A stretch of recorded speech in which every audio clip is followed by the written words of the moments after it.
Hello అండి, welcome back to my channel. నేను మీ హర్ష.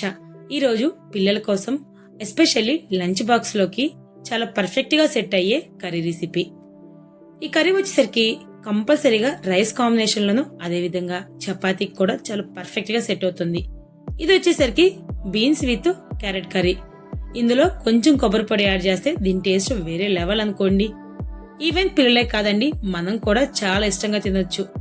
ఉదయాన్నే ఎక్కువ హడావిడి లేకుండా పిల్లల కోసం దీన్ని ఈజీగా ప్రిపేర్ చేసుకోవచ్చు. కుకింగ్ రాని వాళ్ళు కూడా చాలా టేస్టీగా ప్రిపేర్ చేస్తారండి, అంత బాగుంటుంది. చూడడానికి ఎమ్మీగా ఉంది, టేస్ట్ ఎలా ఉంటుందో అని ఏమాత్రం ఆలోచించకండి, చాలా బాగుంటుంది. పిల్లలకి మనం లంచ్ బాక్స్ లో సర్వ్ చేసినప్పుడు ఈవెన్ ఒక్క ముద్ద కూడా వాళ్ళు వదిలిపెట్టుకోకుండా కంప్లీట్ చేస్తారు. మరి ఇంకెందుకు ఆలస్యం, ఈ కర్రీని ఎలా ప్రిపేర్ చేయాలో తెలుసుకోండి. చలో మరి కిచెన్ కి.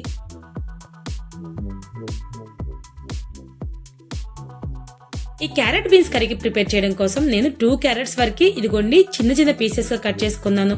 దాని క్వాంటిటీ వచ్చేసరికి 1 కప్ అయింది. సేమ్ మెజర్మెంట్స్ బీన్స్ కూడా అదే విధంగా చిన్న పీసెస్ గా కట్ చేసుకున్నాను. తర్వాత ఒక ఆనియన్ ని అదే విధంగా పచ్చి కొబ్బరిని తురుముకుని ఈ విధంగా రెడీ చేసేసుకున్నాను. ఇక్కడ చూసారు కదండి, ఈ 4 అనేవి మనకి మెయిన్ ఇంగ్రీడియంట్స్ ఈ కర్రీకి వచ్చేసరికి. తర్వాత కర్రీ ప్రిపేర్ చేయడం కోసం ఒక ప్యాన్ పెట్టుకుని ప్యాన్ లోకి ఆయిల్ యాడ్ చేసుకోవాలి. ఇది వచ్చేసరికి ఫ్రై కాబట్టి లిటిల్ బిట్ ఆయిల్ ఎక్స్ట్రా పడుతుందండి. ఆయిల్ కాస్త హీట్ అయిపోగానే తాలింపు గింజలు యాడ్ చేసుకోవాలి. సో దానికోసం నేను ఇక్కడ పచ్చిశనగపప్పు, అదేవిధంగా ఆవాలు, అదేవిధంగా జీలకర్ర, అదేవిధంగా మినపప్పు వీటన్నిటిని యాడ్ చేసుకుని జస్ట్ లైట్ గోల్డెన్ కలర్ వచ్చేంత వరకు ఫ్రై చేసుకున్నాను. కర్రీ అట్రాక్టివ్ గా ఉండాలంటే తాలింపు అసలు మాడిపోకూడదండి. తాలింపు మాడిపోతే అన్ని బ్లాక్ కలర్ లోకి వచ్చేస్తుంది, కర్రీ అనేది అట్రాక్టివ్ గా ఉండదు. సో తాలింపు అనేది వేగిపోయింది. ఇప్పుడు ఇందులోకి కట్ చేసుకున్న ఆనియన్స్ కూడా యాడ్ చేసుకుంటున్నాం. అదే విధంగా కొంచెం కరివేపాకు రెబ్బలను కూడా వేసుకుని ఇప్పుడు ఆనియన్స్ ని మంచిగా పచ్చివాసన పోయి గోల్డెన్ కలర్ వచ్చేంత వరకు ఫ్రై చేసుకుంటున్నాం. ఆనియన్స్ ఫ్రై అయిపోగానే అందులోకి ఒక 3 నుంచి 4 వరకు పచ్చిమిర్చిని తీసుకుని వాటిని చీలికలుగా కట్ చేసి ఈ విధంగా యాడ్ చేసుకోండి. ఇక్కడ మనం ఎక్కువ కారం యూజ్ చేయమండి కర్రీలో, అందుకని ఎక్కువ క్వాంటిటీలో పచ్చిమిర్చిని యూజ్ చేస్తున్నాం. పచ్చిమిర్చి కూడా యాడ్ చేసిన తర్వాత ఇంకొకసారి బాగా కలిపేసుకుని ఇంకా 2 మినిట్స్ పాటు ఫ్రై అవనివ్వండి. ఇందులోకి లైట్ గా ఇంగువ యాడ్ చేయండి, అప్పుడు మంచి స్మెల్ ఉంటది. అదే విధంగా డైజెషన్ ప్రాబ్లం కూడా ఉండదు పిల్లలకి. పిల్లలకి విటమిన్ ఏ ఎక్కువగా ఉండాలి అంటే క్యారెట్ తినమంటాం, కానీ వాళ్ళు డైరెక్ట్ గా తినడానికి ఇష్టపడినప్పుడు ఈ విధంగా కర్రీ రూపంలో ప్రిపేర్ చేసిస్తే కంపల్సరీగా ఇష్టపడతారు. ఇంకా ఆనియన్స్ పచ్చిమిర్చి 2 ఫ్రై అయిపోయినాయండి.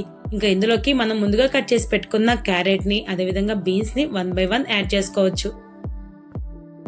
ఇక్కడ మీరు చూసినట్లయితే క్యారెట్ గానీ బీన్స్ గానీ చాలా వరకు చిన్న చిన్న ముక్కలు గానీ కట్ చేసాం. ఎందుకంటే ఇలా కట్ చేయడం వల్ల ఈజీగా కర్రీ అనేది ప్రిపేర్ అయిపోతుంది, చాలా ఫాస్ట్ గా మగ్గిపోతాయి కాబట్టి. ఈ క్యారెట్ బీన్స్ కర్రీని ఎర్లీ మార్నింగ్ పిల్లల కోసం ప్రిపేర్ చేయడం ఏమైనా ఇబ్బంది అనిపిస్తే, ఎందుకు ఈ మాట అంటున్నానంటే క్యారెట్ కానీ బీన్స్ కానీ కట్ చేయడం కొంచెం డిఫికల్ట్ గా అనిపించినప్పుడు మీరు ముందు రోజు నైటే వీటిని కట్ చేసుకుని ఫ్రిడ్జ్ లో స్టోర్ చేసుకోవచ్చు. ఇంకా మార్నింగ్ వచ్చేసరికి ఓన్లీ ఆనియన్ కట్ చేసుకుని చాలా ఈజీగా కర్రీ ప్రిపేర్ చేసుకోవచ్చు. చూసారు కదండి, ఇంకా ఇందులోకి చిటికెడు పసుపు అదేవిధంగా 1 స్పూన్ వరకు సాల్ట్ ని యాడ్ చేసుకుని ఇంకొకసారి బాగా మిక్స్ చేసుకోవాలి. ఈ వెజిటేబుల్స్ వచ్చేసరికి చూడడానికి చాలా కలర్ఫుల్ గా ఉన్నాయి కదండి. కలర్ఫుల్లే కాదండి, ఈవెన్ పిల్లలకు కానీ మనకు కానీ చాలా వరకు హెల్దీ. సో పిల్లల కోసం మంత్లీ వన్స్ అయినా ఇలాంటి కర్రీని ప్రిపేర్ చేయండి, అప్పుడు పిల్లలు చాలా హెల్దీగా ఉంటారు. ఇప్పుడు లిడ్ తో కవర్ చేసుకుని మినిమం ఒక 10 మినిట్స్ పాటు మీడియం ఫ్లేమ్ లో పెట్టుకుని కుక్ చేసుకుంటా ఉంటే ఈ విధంగా మనకి ఆయిల్ గానీ అదే విధంగా వాటర్ గానీ రిలీజ్ అయిపోతాయి. ఇంకొకసారి బాగా మిక్స్ చేసేసుకుని మంచిగా మగ్గేంత వరకు మనం కుక్ చేసుకోవాలి. వెజిటేబుల్స్ మగ్గిపోయింది అనిపిస్తే ఇప్పుడు ఇందులోకి కొబ్బరి తురుమును కూడా యాడ్ చేసుకోండి. ఈ కొబ్బరి తురుముని యాడ్ చేయడం వల్ల కర్రీకి ఎక్స్ట్రా ఫ్లేవర్ అనేది యాడ్ అవుతుంది. కొబ్బరి తురుము యాడ్ చేసిన తర్వాత ఇంకొకసారి బాగా కలిపేసుకుని ఇంకొక 5 మినిట్స్ పాటు మనం మగ్గి పెట్టుకోవాలండి. ఎందుకంటే ఇది స్పెషల్ గా పిల్లల కోసం ప్రిపేర్ చేస్తున్నాం కాబట్టి సెమీ కుక్ అయితే పిల్లలు ఇష్టపడరు. అందుకని ఈ బీన్స్ పీసెస్ గానీ అదేవిధంగా క్యారెట్ పీసెస్ గానీ మంచిగా మగ్గేంత వరకు వెయిట్ చేయాలి. ఇంకొకసారి లిడ్ తో కవర్ చేసుకుని జస్ట్ 2 మినిట్స్ ఉంటే చాలండి. చూసారు కదండి, ఫైనల్ గా అయితే మనకి ఈ వెజిటేబుల్స్ ముక్కలన్నీ మంచిగా ఫ్రై అయిపోయినాయి. ఇంకా ఇందులోకి మనకి సరిపోయేటంత కారం వేసుకుంటే చాలు, ఎక్కువ కారం ఏం పట్టదండి. సో నేను ఇక్కడ వచ్చేసరికి జస్ట్ 1/2 స్పూన్ వరకు రెడ్ చిల్లీ పౌడర్ ని యాడ్ చేస్తున్నాను.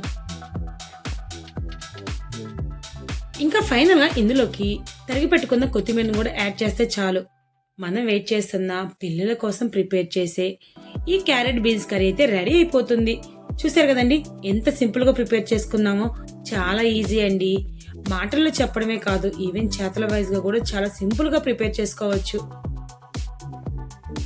ఎక్కువగా మనకన్నా మన పిల్లల్నే ఎక్కువ ఇష్టపడతాం. పిల్లలు ఎప్పటికప్పుడు హెల్దీ ఫుడ్ తినాలి, హెల్దీగా ఉండాలనుకుంటాం. సో అందుకోసమే పిల్లల కోసం హెల్దీ రెసిపీ చూసారండి. మీకు కనుక నచ్చినట్లయితే కంపల్సరిగా మీరు కూడా ట్రై చేయండి. మీ పిల్లలకి లంచ్ బాక్స్కి సర్వ్ చేయండి. ఈవెన్ పిల్లలకే కాదండి, మనకి కూడా లంచ్కి కానీ డిన్నర్ కానీ చాలా పర్ఫెక్ట్గా సెట్ అవుతుంది. అయితే మీకు ఈ రెసిపీ నచ్చింది అనుకుంటున్నాను. నచ్చినట్లయితే కంపల్సరిగా ట్రై చేయండి. అదేవిధంగా మా ఛానల్ సబ్స్క్రైబ్ చేయండి. Thank you for watching.